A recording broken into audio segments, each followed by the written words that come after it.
Ok, terminé. Donc le championnat d'Europe de football Euro 2016 se déroule en ce moment. Donc on a 6 matchs qui se déroulent à Lyon.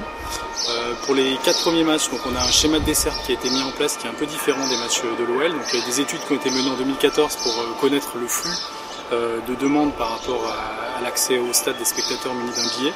Donc on a près de 35 000 spectateurs qui étaient attendus sur les transports, sur le réseau TCL.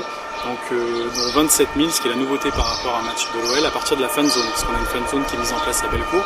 Donc au niveau du schéma de dessert, on a mis en place des renforcements au niveau des métros A, B et D, de façon à ce que les supporters qui partent de la place Bellecour puissent ensuite rejoindre les navettes directes en liaison avec le stade. Donc on a 5 navettes qui sont mises en place.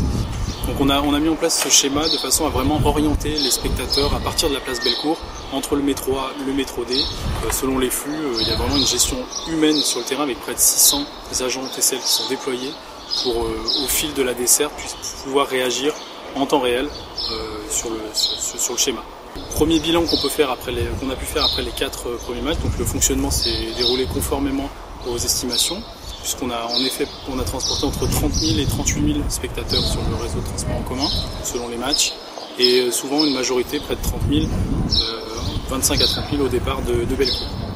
Donc quelques petits ajustements en termes de signalétique. On a ajouté de la signalétique supplémentaire au niveau des quais, tramways et bus, et on a demandé au niveau du stade en lui-même, qui n'est pas du domaine de compétence du Citral, de renforcer également l'information qui était délivrée aux spectateurs tout de suite à la sortie des tribunes, pour qu'ils puissent vraiment se diriger, notamment vers les navettes bus, puisqu'on a tendance à aller plutôt vers les navettes tramway, mais les navettes bus fonctionnent très très bien.